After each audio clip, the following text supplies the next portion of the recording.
We're joined now by New York City Mayor Eric Adams, Police Commissioner Keechant Sewell. Thank you both for joining us this morning. Mayor Adams, let me begin with you. Let's begin with the latest on the subway shooting. What more have you learned about Frank James and whether he could have been stopped?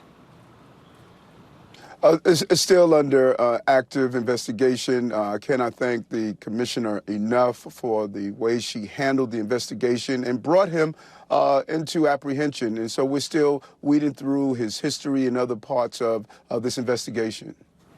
And Commissioner Sewell, what do we know about why he turned himself in? So I think the fact that he called and turned himself in is evidence by the fact that we were kind of closing in around him. There were a number of avenues we pursued to try to locate Mr. James. We disseminated his picture, made the strategic decision to disseminate his picture, and we had a number of people looking for him, hundreds of detectives looking for him. But I think one of the key factors also is our force multiplier, which are the eyes and ears of our incredible New Yorkers, and we were able to bring him into custody. Mayor Adams, in many ways, Frank James was hiding in plain sight even before the attack. He was arrested several times. He had YouTube videos packed with hate and suggestions of violence. Do we need a better way to track individuals like this before they take this violent action? And whose responsibility is that? Yes, I do. I believe we do. I think social media must step up. There's a corporate responsibility. When we are watching hate brew online, we could identify using artificial intelligence and other methods to identify those who are talking about violence. And you know my concerns around even what's called drill music. Not all drill music, but those that talks about inflicting violence on rival gangs. That is driving some of the shootings we're seeing in the parts of the Bronx. Commissioner Sewell, we've seen a spate of crimes in subways over the year. The shooting was just the latest of those. Do we need a more robust police presence to convince people in New York City, actually around the country, that subways are safe? The subways have to be safe, and they will be safe. Since January, we enhanced patrols in the subway. We've done over 280,000 additional inspections by uniformed personnel in the subway system. Couple that with our Subway Safety Task Force.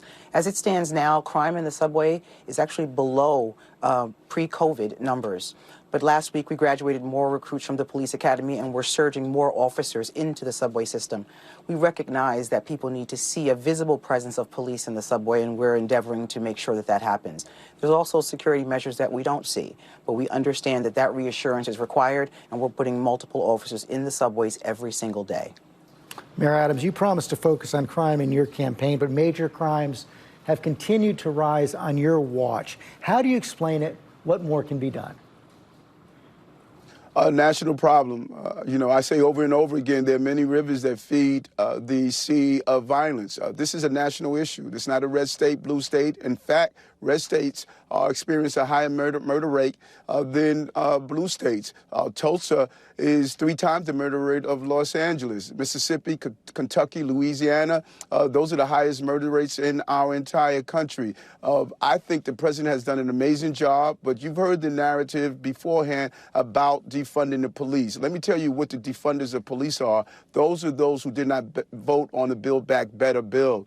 Money was in that bill for police officers. We have 2,400 ATF agents in our country. Only 80 are in New York. We need to double that amount. We need to go after the ghost guns. We need to put a head to ATF in place, put in place a real gun tracing program, and then we have to be preventive. Many of these generational social problems have become the pipeline to violence. And the only thing that is beating that pipeline is the pipeline of guns that are coming in our inner cities. Big cities are hurting all across America. We're going to do our job. We took 1,800 guns off the street this year, and we know that they continue to flow into our cities all across America. Commissioner, so what's the biggest challenge facing police right now? Is there a trust problem? We work to rebuild trust every single day. We need to work with our communities, and we know that. So every single day, we have officers out there, I'm out there, rebuilding that trust with the community because we need them. And I think we keep saying that public safety is a shared responsibility. This recent case illustrates just that, and everyone came together. So we need to build strength in our communities with the police.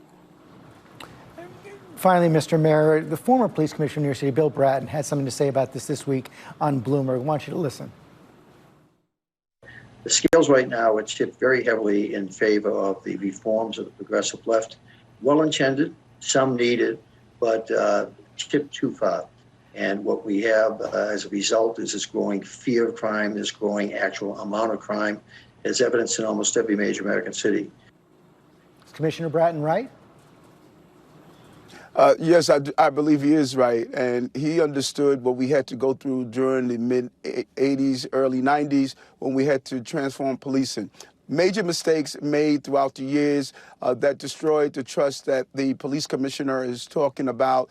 We have to rebuild that trust, but we can't rebuild that trust by allowing those who are dangerous and that have a repeated history of violence to continue to be on our streets. We have to unbottleneck the courts. Too many people during COVID, when courts closed down, have not served their time or have not been in the courtroom. And then we have to be honest about some of the things we're doing generationally that has created the crime problem that we are facing right now. And that is why we believe in intervention and prevention to solve this issue that we're facing.